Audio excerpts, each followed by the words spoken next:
नमस्कार, NB news देख रहे हैं आप और मैं हूं आपके साथ मुस्कान। स्वागत है आप सभी का राजधानी लाइव में। यूपी सरकार इस बार चैत्र नवरात्रि पर पूरे प्रदेश में विशेष पूजा पाठ कराएगी। सरकार की ओर से नवरात्रि में दुर्गा सप्तशती का पाठ, देवी नारायण, देवी जागरण और भजन का आयोजन कराया जाएगा। झांकियां भी इस दौरान निकाली जाएंगी। रामनवमी पर श्री रामचरितमानस का पाठ कराया जाएगा। इसके लिए योगी सरकार सभी जिलों के डीएम को 1 लाख रुपए उपलब्ध कराएगी। इन कार्यक्रमों में महिलाएं और छात्राएं विशेष रूप से हिस्सा लेंगी। प्रमुख सचिव संस्कृति मुकेश विश्राम की ओर से ये प्रदेश के सभी कमिश्नर और डीएम को इस संबंध में दिशा निर्देश भी भेजे गए हैं। चैत्र नवरात्रि 22 से 30 मार्च तक पड़ रही है। 29 और 30 मार्च को अष्टमी और रामनवमी पर मंदिरों में श्री रामचरितमानस का पाठ होगा। मां दुर्गा की विधि विधान से पूजा होगी। देवी मंदिरों और शक्तिपीठों में दुर्गा सप्तशती का पाठ, देवी गायन, देवी जागरण, श्री रामचरितमानस का पाठ का आयोजन भी किया जाएगा।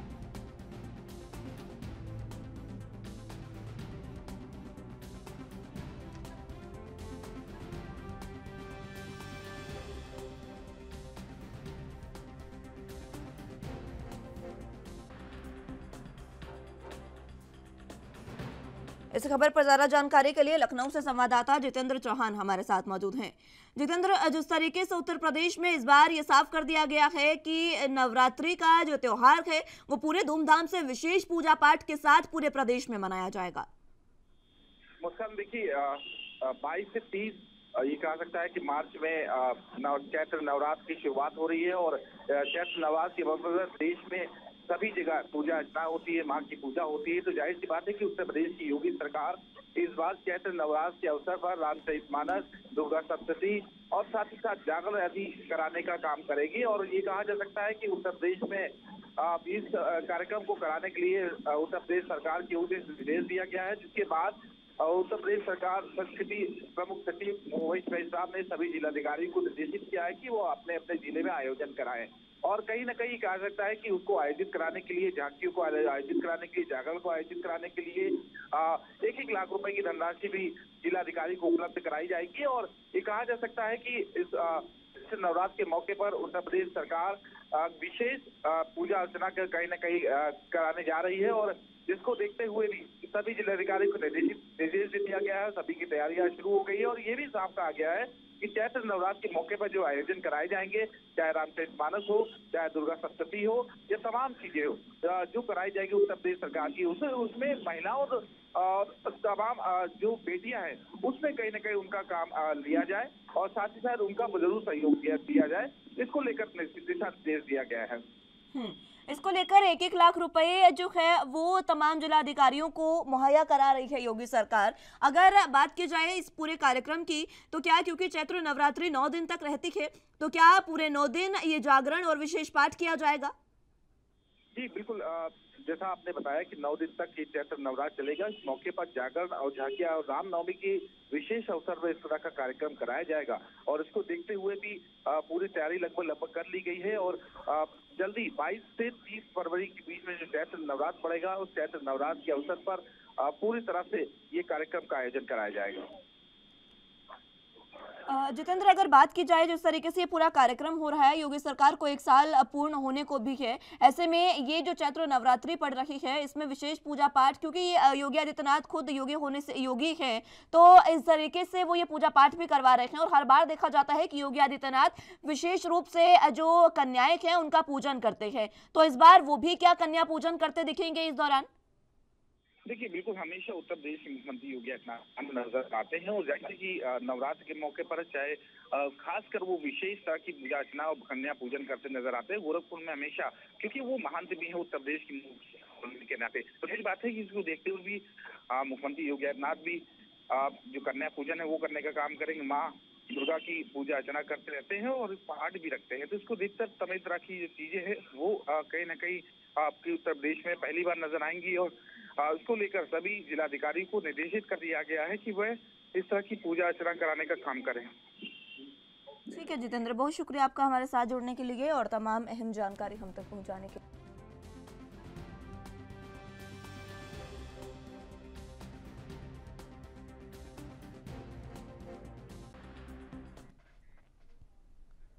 पंजाब राज्य महिला आयोग के चेयरपर्सन के पद से हटाए जाने के बाद पंजाब सरकार के आदेशों को मनीषा गुलाटी ने एक बार फिर से हाईकोर्ट में चुनौती दे दी है।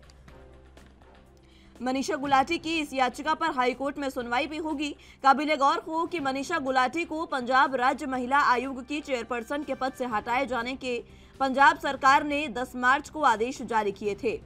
पंजाब सरकार ने उन्हें इस पद पर दी गई एक्सटेंशन को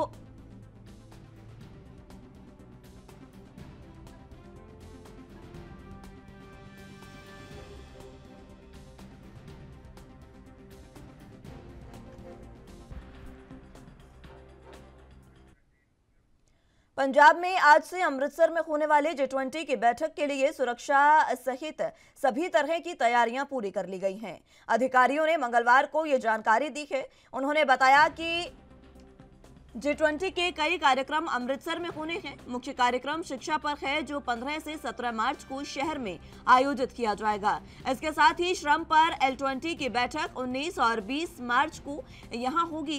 पंजाब के पुलिस महानिदेशक गौरव यादव मंगलवार को सुरक्षा तैयारियों की समीक्षा करने के लिए अमृतसर भी पहुंचे और वरिष्ठ अधिकारियों के साथ बैठक की। तो वहीं मुख्यमंत्री भगवंत मान ने हाल में अधिकारियों को G20 बैठक के लिए तैयारियां तेज करने का निर्देश भी दिया था, ताकि आयोजन को सफल बनाया जा सके। तैयारियों की समीक्षा करने के बाद मान ने अधिकारियों से कहा था कि आयोजन को सफल बनाने में कोई कसर नहीं छोड़े। आपको बता दें कि भारत की G20 अध्यक्षता के दौरान एजुकेशन वर्किंग ग्रुप 4 प्राथमिकता वाले क्षेत्रों पर ध्यान केंद्रित करेगा, जिसमें मूलभूत साक्षरता और संख्यात्मक तकनीकी शिक्षा, काम का भविष्य और अनुसंधान और नवाचार सहयोग के मुद्दे शामिल हैं।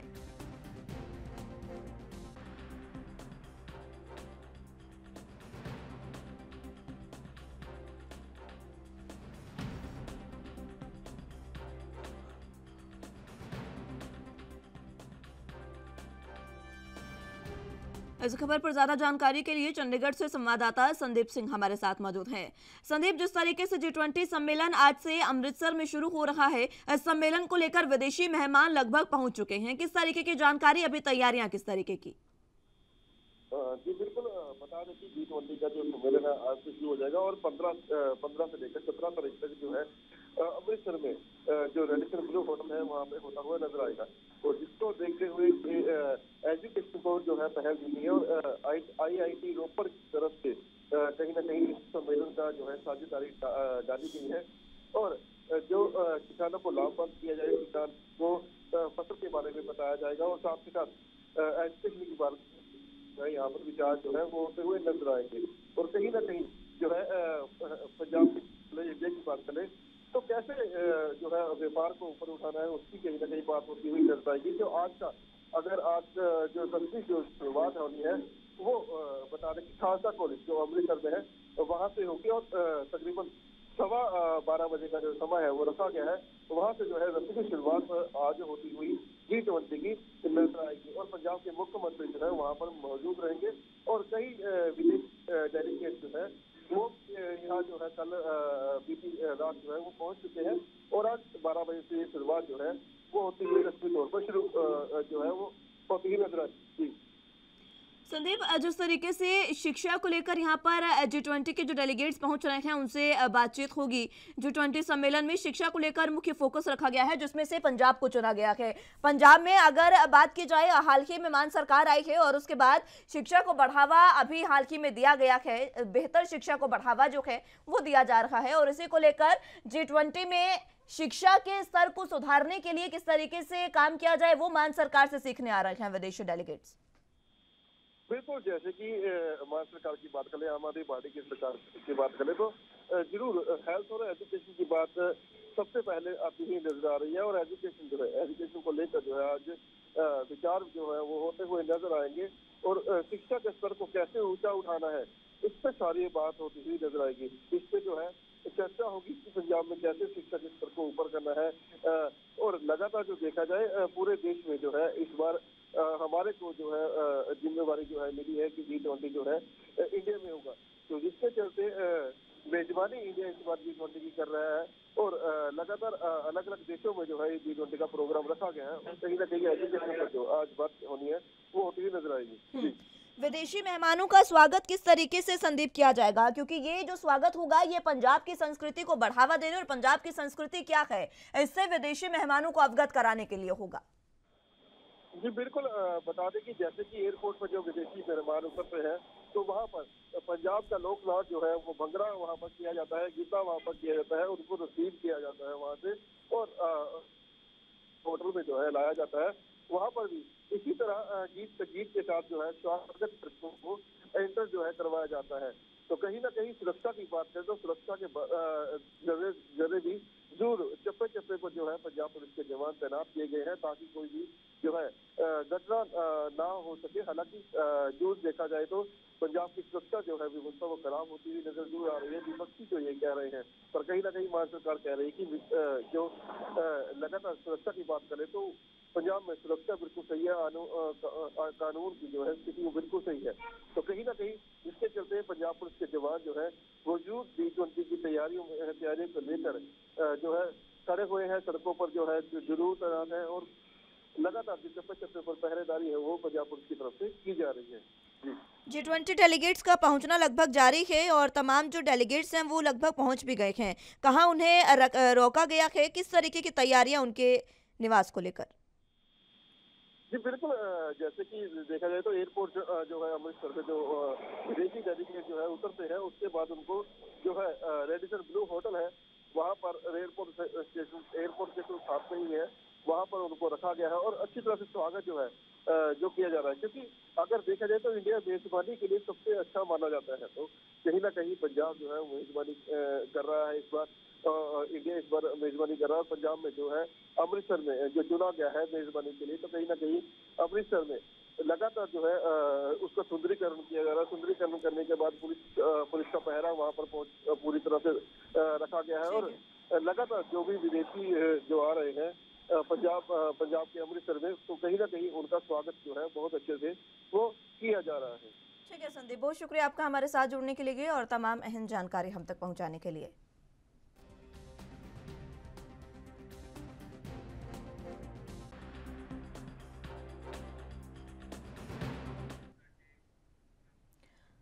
उत्तराखंड में कुमाऊं आयुक्त दीपक रावत, आईजी कुमाऊं नीलेश आनंद भरणे और जिलाधिकारी धीरज गब्रियाल अधिकारियों के साथ नए गांव से लेकर ढिकुली क्षेत्र तक टेम्पो ट्रैवल वाहन से निरीक्षण करते हुए अधिकारियों को व्यवस्थाएं दुरुस्त करने के निर्देश देते नजर आए।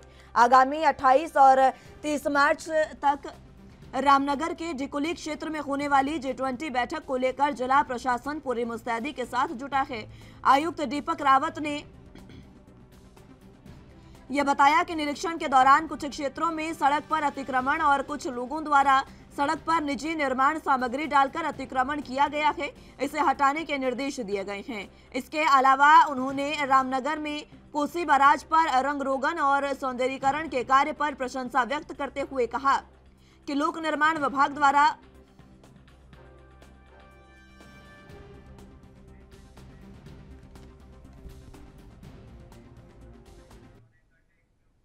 बुलेटिन में फिलहाल वक्त एक छोटे से ब्रेक का है, फौरन हाजिर होंगे।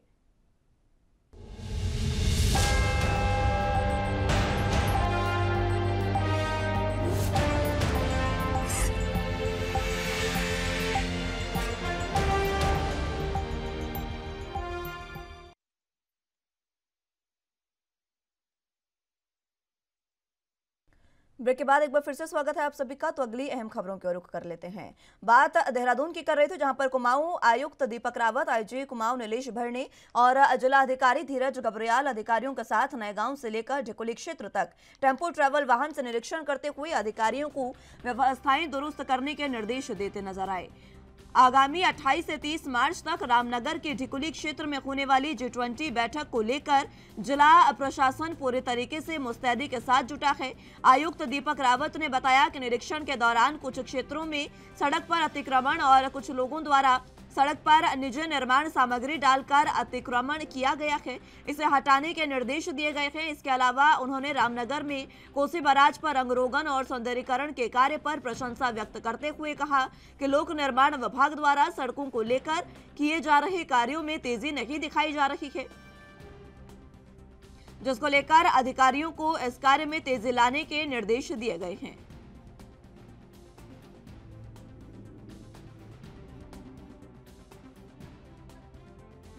किस प्रकार की व्यवस्थाओं में कमी देखी गई है? इसमें देखिए, क्योंकि 2 जिलों में मुख्यतः ये हो रहा है और पंतनगर एयरपोर्ट के बाद का जो हिस्सा है गड़प्पू तक इसको यूएस नगर से देखा जा रहा है। उसके बाद आज नैनीताल जिले में जो तैयारियां उसको मैंने देखा था, तो इसमें मुख्यतः पीडब्ल्यूडी का जो काम है उसमें सड़क के किनारे जो ड्रेसिंग है शोल्डर्स की, उसका काम मैं देखता हूं कि इसमें तेज़ी की आवश्यकता है। उसके अलावा रोड मार्किंग पे भी तेज़ी की आवश्यकता है। 18 किलोमीटर में रीसर्फेसिंग होनी है, उसमें भी मैं समझता हूँ कि तेज़ी की आवश्यकता है और ऑफिसर्स को निर्देशित भी किया गया है कि एटलीस्ट रीसर्फेसिंग तो हम 20 तारीख तक हर हाल में कर दें। उसके अलावा जो रोड फर्नीचर है, रोड मार्किंग्स होती हैं, इसमें थोड़ा टाइम लगेगा तो इतनी दिक्कत नहीं है। रास्ते में कुछ संपत्तियां हैं जो ज़िला पंचायत की हैं, जो कि एक तरह से विश्राम गृह हैं, उन पे काम होना बाकी है। थोड़ी बहुत जगहों पे एंक्रोचमेंट है जिसको हटाया जाना है। यूपीसीएल के खंबे हैं, पोल्स हैं जो पेंटेड नहीं है या झूल रहे हैं कुछ जगहों पे, उस पर भी काम चल रहा है, लेकिन उसमें भी तेज़ी लाने की आवश्यकता है। एक इंपॉर्टेंट चीज़ ये है कि बहुत सी जगहों पे निर्माण सामग्री पड़ी हुई है, प्राइवेट निर्माण सामग्री है, जो कि वैसे भी उसको उस तरह से रखना अवैध है। तो पुलिस को बताया गया कि उन पे ऐसे लोगों को पहले तो कह दें कि हटा दें, कोई नहीं हटाता है तो उस पर चलान भी किया जाए। उसके बाद रामनगर में एंटर करते हैं, जो बैराज पे अच्छा काम हुआ है, पेंटिंग्स का काम अच्छा चल रहा है। जो सरकारी बिल्डिंग्स हैं, जहाँ स्कूल्स हैं, उनको स्कूल्स को धनराशि दी गई, स्कूल्स को पेंटिंग करेंगे। और जो प्राइवेट लोग हैं उनसे भी निवेदन किया गया, अगर एकरूपता ला सकते हैं इसमें तो बहुत अच्छा लगेगा, हमारे शहर की बात है। और कुल मिला के अभी काम जो है ठीक स्पीड पे चल रहा है। पीडब्ल्यूडी को थोड़ा तेज़ी लाने की आवश्यकता है। सर, कई जगह विरोध भी देखा जा रहा है। इसमें बातचीत मिलजुल के इसका हल किया जाएगा। कहीं पे अगर एंक्रोचमेंट्स हो तो खैर वैसे भी हटने पड़ेंगे, वो अलग विषय है। कहीं पे ऐसी चीज़ें होती हैं जो फिलहाल हमें उस वक्त के लिए चाहिए, उसके बाद उस पर बाद में आगे बातचीत की जा सकती है। मैं इस खबर पर ज़्यादा जानकारी के लिए संवाददाता अमित चौधरी हमारे साथ मौजूद हैं। अमित, जिस तरीके से G20 का जो सम्मेलन है, G20 की बैठक जो है वो 28 से 30 मार्च को होने जा रही है, उसको लेकर तमाम तैयारियां जो है वो शुरू कर दी गई है और खुद यहां पर आयुक्त जो है वो और आईजी जो है वो पूरी जांच निरीक्षण करते नजर आ रहे हैं। बिल्कुल मुस्कान, देखिए पुष्कर सिंह धामी जो उत्तराखंड के मुख्यमंत्री हैं, उनके प्रयास के बाद कुमाऊं में भी G20 की बैठक का आयोजन किया जा रहा है, जो 28 से 30 मार्च तक होना है और रामनगर में होना है, उसको बिक्री में, उसको लेकर के तैयारियां पूरी अब की जा रही है, क्योंकि बड़ा मौका है। देश के सभी वैज्ञानिक इस बैठक में भाग लेने वाले हैं और कहीं ना कहीं कुमाऊं की स्थिति जो लगातार जो लंबे समय से एक मांग है लोगों की, वो कहीं ना कहीं अब पूरी हो सकती है, क्योंकि एक बड़ा मौका है। उसके वैज्ञानिक यहाँ पहुंचेंगे और एक कुमाऊं की परिस्थिति का कहीं ना कहीं देखा जाएगा। तो बड़ा अमला अधिकारी पर यहाँ होने रहने वाला है, बड़े लोग यहाँ पहुंचने वाले हैं, एक बड़ा मौका है। उसको लेकर कोई भी कमी ना हो रहे और रामनगर में जो कार्यक्रम है, वो कार्यक्रम स्थल का जो यहाँ पर जो चीजें, उसमें कोई कमी ना रहे, किस प्रकार की चीजें यहाँ पर रहे, वो सभी चीजों को यहाँ पर देखते हुए जिला प्रशासन मुस्तैद है। कुमाऊं कमिश्नर की बात करें, यहाँ पर डीएम की बात करें, आयुक्त की बात करें, सभी लोग समय समय पर पहुंच के यहाँ पर तैयारियों का जायजा ले रहे हैं। और यही दीपक रावत जो कुमाऊं आयुक्त है वो पहुंचे हैं और यहाँ पर जो डीएम है वो पहुंच करके उन्होंने जो यहाँ पर जहाँ जो रास्ता है, जहाँ पर कार्यक्रम स्थल है, वहाँ पर क्या स्थिति है, क्या नहीं है, क्या दिक्कतें वहाँ पर हैं और किस तरीके से अभी 28 मार्च से यहाँ बैठक होनी है, तो तब तक यहाँ पूरी तैयारी की जाए, उसको लेकर लगातार तैयारी की जा रही है और जो भी कमी है उसको यहाँ पर दुरुस्त करने का प्रयास किया जा रहा है। G20 को लेकर जिस तरीके से निरीक्षण किया जा रहा है, तैयारियों में कुछ धीमी गति से तैयारियां जारी है, ये भी पाया गया है और कहीं ना कहीं जो कुछ खामियां हैं वो पाई गई है, उनको पूरे तरीके से सुव्यवस्थित करने के लिए किस तरीके के निर्देश दिए गए हैं? देखिए, क्योंकि पुष्कर सिंह धामी के द्वारा जब प्रयास किया गया था यहाँ पर रामनगर में बैठक की जाए G20 की, तो कहीं ना कहीं रामनगर को तैयार किया जाए, रामनगर की जो सड़कें उनको तैयार किया जाए और रंग रोगन किया जाए पूरी सड़कों का लोगों को, क्योंकि जो लोग यहाँ पर आने हैं वो बेहद ही बड़े लोग हैं और एक कहीं ना कहीं पूरी रामनगर की यहाँ पर जो खूबसूरती वो दिखाना चाहते थे, तो उसको लेकर के तैयारी की जा रही है। जरूर कमी कुछ जरूर यहाँ पर देखी गई है, क्योंकि लोक निर्माण विभाग की तरफ से सड़कों में कुछ कमी जरूर है, और उसको लेकर के यहाँ पर इसमें निर्देश दिया है कि किसी प्रकार की कोई कमी नहीं रहनी चाहिए, क्योंकि कहीं ना कहीं इमेज डेवलप होनी है, बिल्डअप होनी है रामनगर की इस कार्यक्रम के जरिए, तो उसको कार्यक्रम को यहाँ पूरा तरीके से होना है। इसीलिए कोई भी कमी ना रहे, ये निर्देश अधिकारियों कह चुके हैं। और 30 मार्च तक यहाँ पर कहीं ना कहीं कमियां पूरी कर ली जाए, उसको लेकर के यहाँ पर अधिकारियों को निर्देश यहाँ पर किया गया है। जी ठीक है, बहुत शुक्रिया आपका हमारे साथ जुड़ने के लिए और तमाम अहम जानकारी हम तक पहुंचाने के लिए।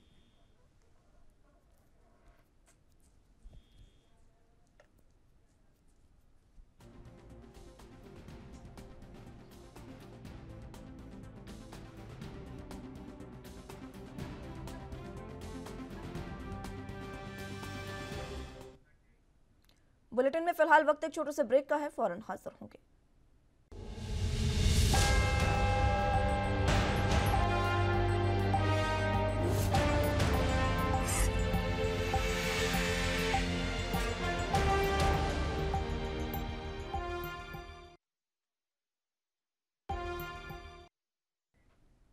ब्रेक के बाद एक बार फिर से स्वागत है आप सभी का। तो अगली अहम खबरों की ओर रुख करते हैं। महाराष्ट्र के कृषि मंत्री अब्दुल सत्तार एक बार फिर से अपने बयान के चलते विपक्ष के निशाने पर आ गए हैं। शिंदे फडणवीस सरकार में मंत्री सत्तार ने कहा कि महाराष्ट्र में किसानों का आत्महत्या करना कोई नई बात नहीं है और ऐसी घटनाएं कई वर्षों से हो रही है। उनके इस बयान से सत्ताधारी पक्ष की मुश्किलें बढ़ गई है। विधानसभा में चल रहे सत्र के दौरान विपक्ष की तरफ से विधानसभा की सीढ़ियों पर खड़े होकर हंगामा किया गया। महाराष्ट्र के औरंगाबाद जिले में अब्दुल सत्तार के निर्वाचन क्षेत्र सिल्लोड में हाल ही में 2 किसानों ने आत्महत्या की। इसको लेकर जब सवाल पूछा गया तो अब्दुल सत्तार ने कहा कि किसानों के आत्महत्या करने का मामला कोई नया नहीं है, ऐसी घटनाएं कई वर्षों से हो रही है। मेरा मानना है कि मेरे निर्वाचन क्षेत्र सहित महाराष्ट्र में कहीं भी किसानों द्वारा आत्महत्या करने की घटनाएं नहीं होनी चाहिए।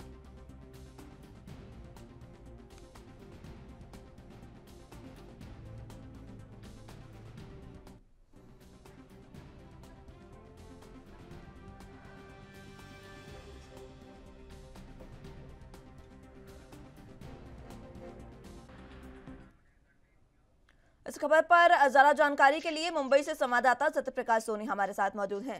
सत्यप्रकाश, फिलहाल जिस तरीके से विधानसभा में जमकर हंगामा बरपा जब अब्दुल सत्तार ने ये कह दिया कि जो किसान हैं उनकी आत्महत्या करने का मामला कोई नया नहीं है, विस्तार से पूरे मामले को बताएं। ये बिल्कुल देखिए, महाराष्ट्र के औरंगाबाद से विधायक और महाराष्ट्र सरकार में बने कृषि मंत्री अब्दुल सत्तार का विवादित बयान सामने आने के बाद एक नाथ शिंदे और फडणवीस की सरकार सत्ता में आ गई है। लिहाजा महाराष्ट्र में विधानसभा की सीढ़ियों पर बैठकर तमाम विपक्षी दल एकमत होकर अब्दुल सत्तार के खिलाफ नारेबाजी की और अब्दुल सत्तार के खिलाफ हाय हाय के नारे लगाए। सीधे तौर पर उनका आरोप है कि अब्दुल सत्तार ने लगातार जिस तरह से विवादित बयान दिया है, खासकर किसानों को लेकर, ऐसे में किसान जब मुंबई में आए हुए हैं और इस तरह की स्थिति पैदा हुई है कि किसानों की मौत को लेकर उन्होंने सीधे तौर से कहा कि किसानों की मौत का कोई नया मामला नहीं है, ये तो हर साल ऐसे होते रहे। जबकि आंकड़ा यह कहता है कि महज 3 मार्च से लेकर 12 मार्च के बीच में कम से कम 6 किसानों ने महाराष्ट्र और मराठवाड़ा इलाके में आत्महत्या की है, जिसका महज कारण है कि यह बेरोजगारी और महंगाई से काफी परेशान थे, जिसकी वजह से उन्होंने आत्महत्या किया, जिसको लेकर महाराष्ट्र में बयानबाजी शुरू हो गई है और जो राजनीति है उस पर तेज कर दी गई है। जिस तरीके से ये बयान दिया गया, इसके बाद विपक्ष ने जमकर हंगामा किया है, किस तरीके का ये हंगामा रहा और विपक्ष की अब क्या मांग है? देखिए, विधानसभा सत्र चल रहा है और आए दिन जो है विपक्ष अब मजबूती के साथ सत्ता दल का विरोध कर रहा है। जिस तरह से अब्दुल सत्तार ने विवादित बयान औरंगाबाद में दिया और ये कहा कि किसानों की मौत का कोई नया मामला नहीं है, ये सब चीजें होती रहती है, लेकिन मेरे विधानसभा में ऐसी मौतें नहीं होना चाहिए, बाकी जगह होती तो कोई बात नहीं। तो इस तरह की स्थिति में लगातार विरोधी पक्ष इनका विरोध कर रहा है। खासकर युवा सेना के अध्यक्ष आदित्य ठाकरे ने भी इस पूरे मामले में कहा कि अब्दुल सत्तार जो अपने कामों के जरिए नहीं बल्कि अपने नामों के जरिए, अपनी सत्ता के जरिए जुड़े हुए हैं। ऐसे नेताओं से उम्मीद रखना बेहद गलत है, क्योंकि यही अब्दुल सत्तार है जिन्होंने एनसीपी सांसद सुप्रिया सुले को अभद्र शब्दों का इस्तेमाल किया था, जिसमें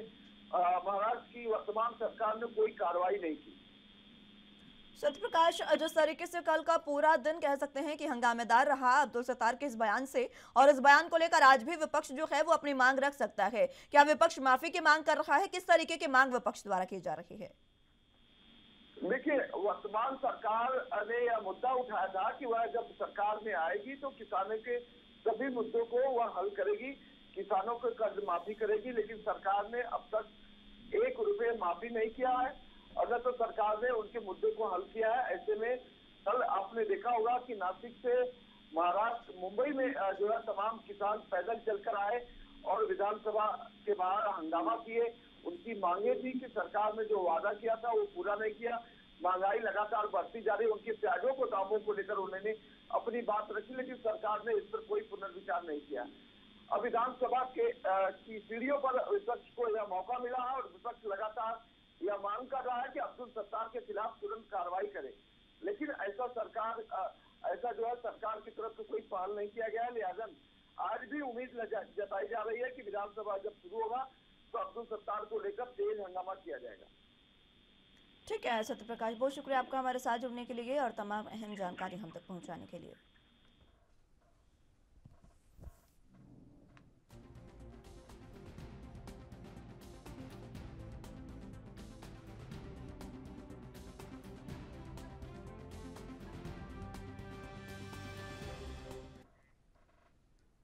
छत्तीसगढ़ प्रदेश बीजेपी अध्यक्ष सांसद अरुण साव, नेता प्रतिपक्ष नारायण चंदेल, पूर्व मंत्री और बीजेपी के मुख्य प्रवक्ता अजय चंद्राकर ने मोर आवाज मोर अधिकार आंदोलन के अंतिम चरण में 15 मार्च यानी आज विधानसभा का घेराव करने की मांग की है।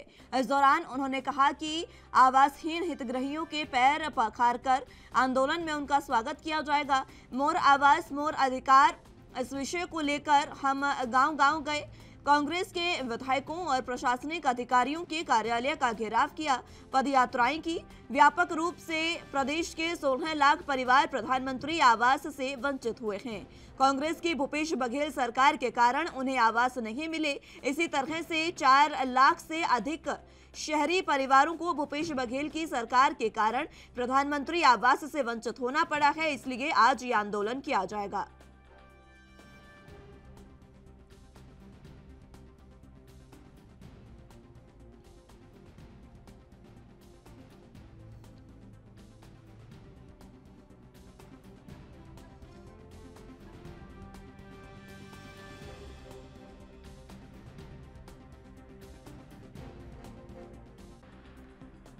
तो आपको बता दें कि छत्तीसगढ़ में बीजेपी आज आंदोलन करने जा रही है प्रधानमंत्री आवास योजना को लेकर, क्योंकि बीजेपी का कहना है कि प्रधानमंत्री आवास योजना से कई जो लोग हैं वो वंचित रहे हैं। प्रधानमंत्री आवास जिनको भूपेश बघेल की सरकार में नहीं दिया गया है, इसको लेकर आज आंदोलन किया जाएगा और जो भी योजना से वंचित हितग्राही हैं उनके पैर धोकर उनका स्वागत आंदोलन में किया जाएगा।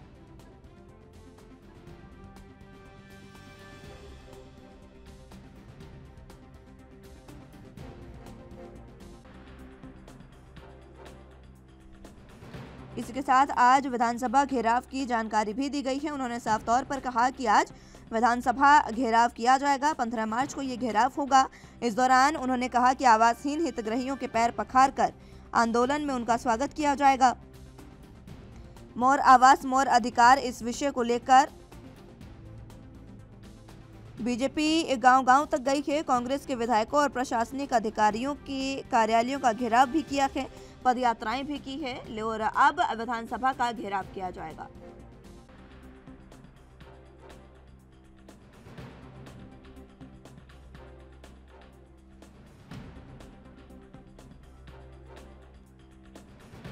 इस खबर पर ज्यादा जानकारी के लिए रायपुर से संवाददाता जयदास मानिकपुरी हमारे साथ मौजूद है। जयदास, किस तरीके की जानकारी आज जिस तरीके से आंदोलन मोर आवास को लेकर चल रहा है, मोर आवास और मोर अधिकार को लेकर जो आंदोलन चल रहा है, उसको लेकर आज जो अजय चंद्राकर है उन्होंने साफ कहा कि विधानसभा का घेराव किया जाएगा। जी बता दूं कि आज जो है बीजेपी का छत्तीसगढ़ में बहुत बड़ा जो है वो आंदोलन है और इस आंदोलन के तहत वे विधानसभा को घेरने आज निकलेंगे, घेराव करने निकलेंगे।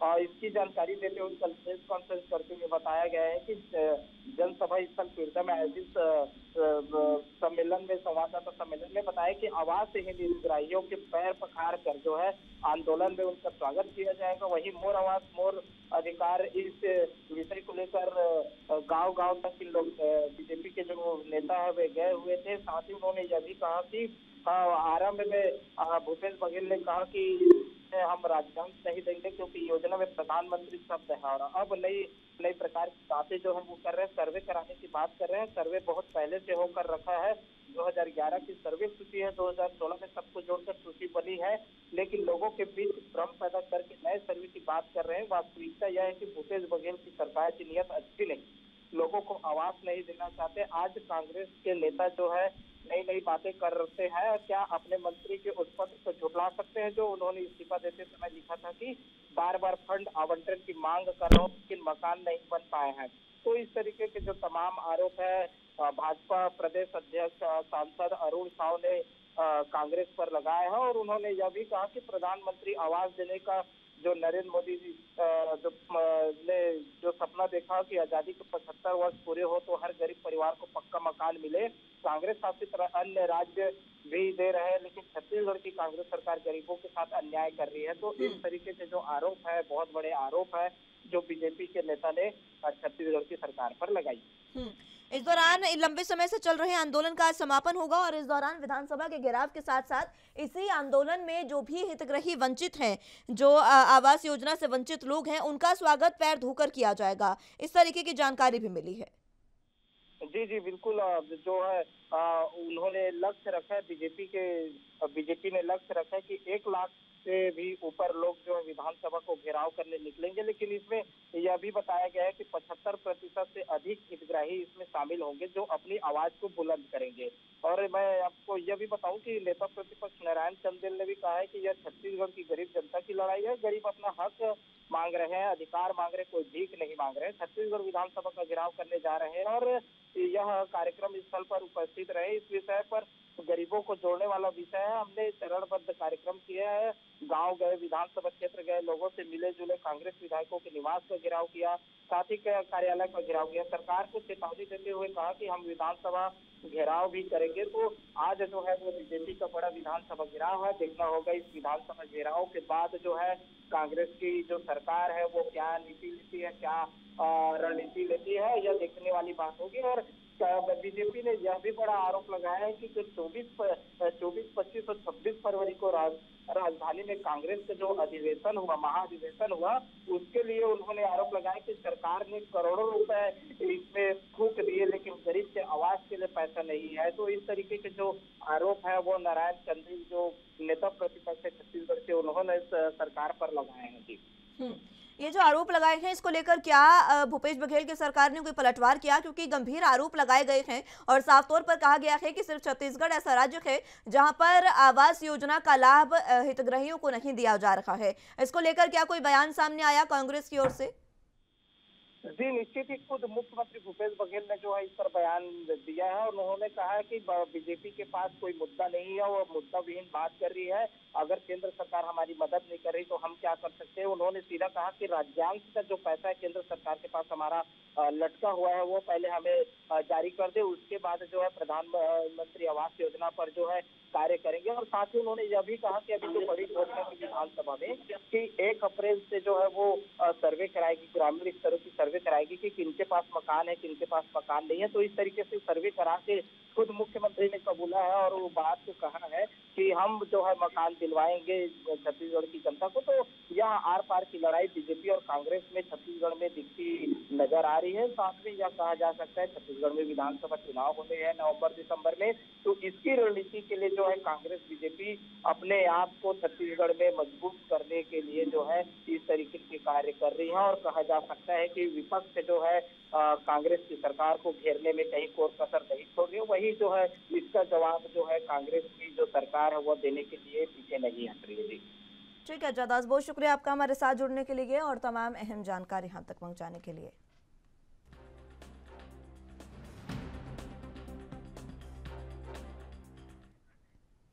हिमाचल प्रदेश में कोरोना के केस एक बार फिर से बढ़ने लगे हैं। 3 महीने के अंतराल के बाद कोरोना से एक मौत भी हो गई है। शिमला के 75 वर्षीय व्यक्ति की कोरोना संक्रमण से जान गई है। इसके पहले कांगड़ा जिले में 2 दिसंबर 2022 को कोरोना से एक महिला की जान गई थी। तो वहीं प्रदेश में अब कोरोना से मरने वालों का आंकड़ा 4193 हो गया है। बीते 24 घंटे के दौरान 414 लोगों की कोरोना जांच की गई है। इनमें से 19 लोग कोरोना से संक्रमित मिले हैं। संक्रमण दर 4.59% है।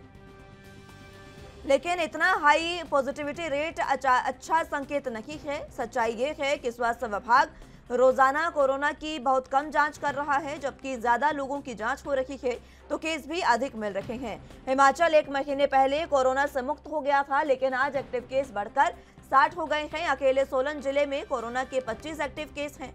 हमीरपुर में 8, कांगड़ा में 9, मंडी में 7, शिमला में 6, ऊना, सिरमौर, कुल्लू, किन्नौर और चंबा में एक एक्टिव केस है। बिलासपुर और लाहौल स्पीति में कोई भी एक्टिव केस नहीं है।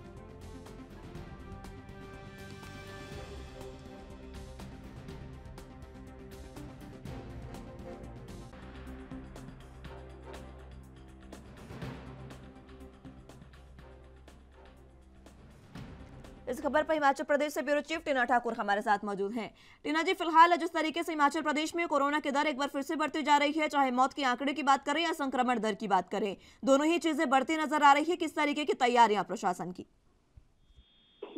जी बिल्कुल, देखिए अभी तक फिलहाल राहत थी कि पिछले 3 महीनों से कोई यहाँ पे मौत नहीं हुई थी। 1 महीना पहले हिमाचल कोरोना मुक्त हो गया था। हालांकि कहा यही जा रहा था कि सैंपलिंग बहुत कम हो रही है और सैंपलिंग जिस दर से बढ़ेगी उस दर से जो है कोरोना के जो मरीज है वो भी मिलेंगे। और जो पिछले कल जब एक मौत हुई है और जब यहाँ पे एक्टिव केस थोड़े बड़े हैं, उसके बाद पिछले कल जो मंगलवार को प्रदेश में 787 जो कोरोना सैंपल लिए गए, उनमें से 42 लोग पॉजिटिव निकले हैं। और अब ये देखें कि अब हिमाचल में जो कोरोना के एक्टिव केसेस है 100 तक पहुंच गए हैं। हालांकि जो मौत हुई है वो 3 महीने के अंतराल के बाद यहाँ पर हुई है, लेकिन अभी जो अब स्वास्थ्य विभाग है वो दोबारा से एक्टिव मोड पर आ गया है। दोबारा से जो कोरोना के जो एक्टिव केस ज्यादा मिलने के कारण जो है उनको सैंपलिंग ज्यादा बढ़ाने के निर्देश दिए गए हैं। और यही कहा जा रहा है कि अस्पतालों में पर्याप्त इंतजाम रखे जाए। निर्देश दिए गए हैं कि अस्पतालों को तुरंत तैयार रखा जाए, क्योंकि कोरोना का ग्राफ कभी भी बढ़ सकता है। और प्रत्येक सीएमओ को, हर जिले में जो सीएमओ है उनको प्रतिदिन सैंपल की संख्या जो है वो बढ़ाने को कहा गया है। और इसमें आप देखेंगे कांगड़ा में इस टाइम सबसे ज्यादा 20 है, उससे ज्यादा सोलन में 34 है, शिमला में 11, मंडी और हमीरपुर में 10, किन्नौर में 5, कुल्लू और चंबा में 3 जो एक्टिव केसेस हैं वो इस वक्त है। और आप ये मान के चलें कि स्वास्थ्य विभाग अलर्ट मोड पर आ चुका है और जो अस्पताल है उसको तो इंतजाम वहाँ पे करने का ही गया है। साथ ही लोगों से भी अब एहतियात बरतने के लिए कहा जा रहा है कि आप अगर भीड़ भाड़ वाली जगहों में जा रहे हो तो मास्क का प्रयोग करें और जो दूरी है वो पर्याप्त बना के रखें। अगर आपको लगता है कि आपने कोई लक्षण है, खांसी, बुखार, जुकाम कुछ भी है, तो तुरंत चिकित्सक से संपर्क करें। तो इस तरह का जो अभी हिमाचल में है, हिमाचल बिल्कुल तैयार बैठा है कि अगर इस तरह का कुछ बढ़ता है ग्राफ तो उसको तुरंत नियंत्रण में किया जा सके। जी, लोगों को जिस तरीके से तमाम हिदायतें दी जा रही है कि मास्क का पालन किया जाए, दूरी बनाकर रखी जाए, क्या सरकार की ओर से कोई गाइडलाइन जारी की गई है?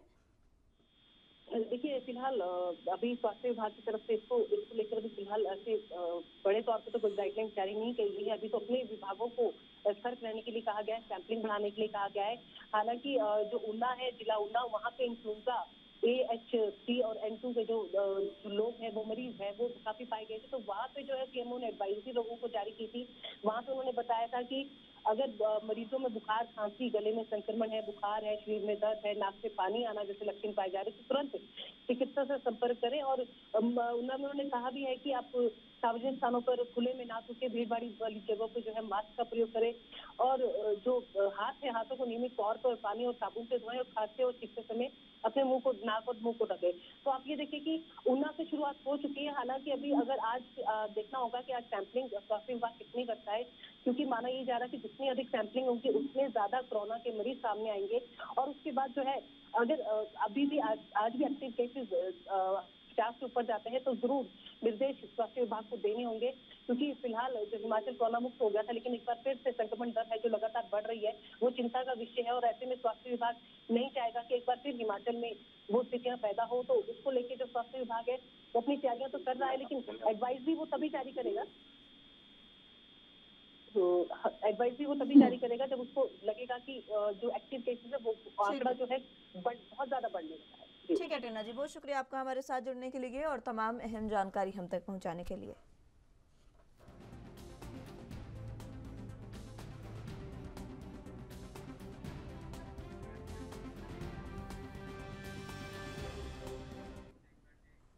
बुलेटिन में फिलहाल वक्त एक छोटे से ब्रेक का है, फौरन हाजिर होंगे।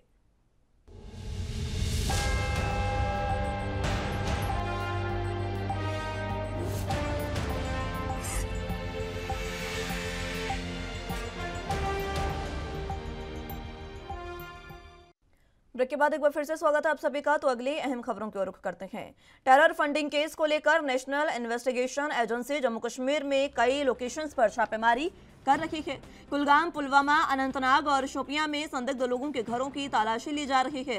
एनआईए के साथ पुलिस और सीआरपीएफ के जवान भी इस ऑपरेशन में शामिल हैं।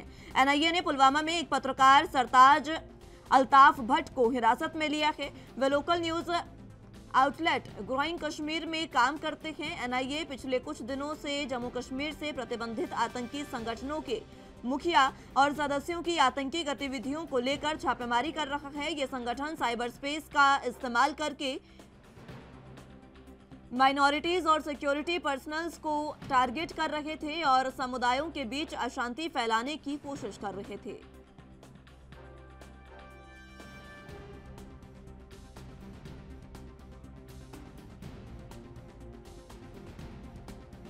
इस खबर पर ज्यादा जानकारी के लिए जम्मू कश्मीर से संवाददाता रविंद्र श्रीवास्तव हमारे साथ मौजूद है। रविंद्र, जिस तरीके से संदिग्ध लोगों के घरों पर एनआईए, पुलिस और सीआरपीएफ की छापेमारी चल रही है, क्या कुछ अहम जानकारी? जी देखिए, कश्मीर घाटी में अल्पसंख्यकों, सुरक्षा कर्मियों की लक्षित हत्याओं और आतंकी फंडिंग से जुड़े मामलों पर एनआईए ने कल रेड की है, जिसमें कहा जाए शोपियां, पुलवामा, अनंतनाग के 9 ठिकानों पर छापेमारी की है। क्योंकि लगातार जिस प्रकार से बीते साल की अगर बात करें तो जो लक्षित हत्याएं जो हो रही थी और टेरर फंडिंग का मामला जो सामने आया, तो उसके बाद कल छापेमारी जो है वो की गई है। हालांकि बीते साल की अगर बात करें तो बीते साल भी 23 दिसंबर को 14 ठिकानों पर एनआईए ने रेड की थी, जिसमें कुलगाम, पुलवामा, अनंतनाग, सोपोर, जम्मू समेत 14 स्थानों पर दबिश दी थी। इस दौरान डिजिटल डिवाइस जो है, सिम कार्ड, डिजिटल स्टोरेज, कई सामान जो है एनआईए ने अपने कब्जे में लिए थे और कल भी इसी दौरान कार्रवाई करते हुए कई डिजिटल साक्ष्य जो हैं वो जुटाए हैं। हालांकि इस बात का खुलासा नहीं किया कि किस किस ठिकाने से क्या क्या सामान जो है लिया गया है, लेकिन जब छापेमारी की जा रही थी उस समय जम्मू कश्मीर पुलिस और सीआरपीएफ और एनआईए की टीमें जो हैं वो लगातार इन टेरर फंडिंग मामले में 9 जगहों पर जो है वो दबिश दे रही थी। जी, क्या आज भी इसी तरीके से एनआईए और पुलिस और सीआरपीएफ की कार्रवाई जारी रहेगी? जी देखिए, अभी फिलहाल इसके बारे में कोई जानकारी नहीं है, लेकिन कहा जाए तो जिस प्रकार से कल जो छापेमारी हुई है उसमें कई अहम दस्तावेज जो हैं उनके हाथ लगे हैं और हो सकता है कि इस आने वाले दिनों में हो सकता है कि और भी जो है दबिश दी जाए। क्योंकि कश्मीर में जिस प्रकार से सीमा पार बैठे आतंकियों के आका हैं, जो यहाँ जो कश्मीर से सीमा पार चले जा चुके हैं और वहां से आतंकवाद को बढ़ावा दे रहे हैं और टेरर फंडिंग जो है वो भी वहीं से हो रही है और लक्षित हत्याओं की जो कमान है वहीं से मिलती है। और इन्हीं सब को लेकर जो है एनआईए लगातार छापेमारी कर रहा है, क्योंकि चुनावों की सुगबुगाहट जो है वो भी अब ऐसा कहा जा रहा है कि जल्द ही चुनाव जो है वो होंगे, लेकिन उससे पहले जो है आतंकवाद पर लगाम जो है वो लगाई जा रही है। चाहे ओवरग्राउंड वर्कर हो या अंडरग्राउंड वर्कर हो, उन पर कार्रवाई जो है वो की जा रही है। जी ठीक है रविंद्र, बहुत शुक्रिया आपका हमारे साथ जुड़ने के लिए और तमाम अहम जानकारी हम तक पहुंचाने के लिए।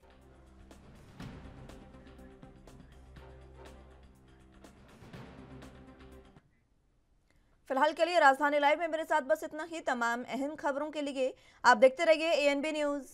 नमस्कार।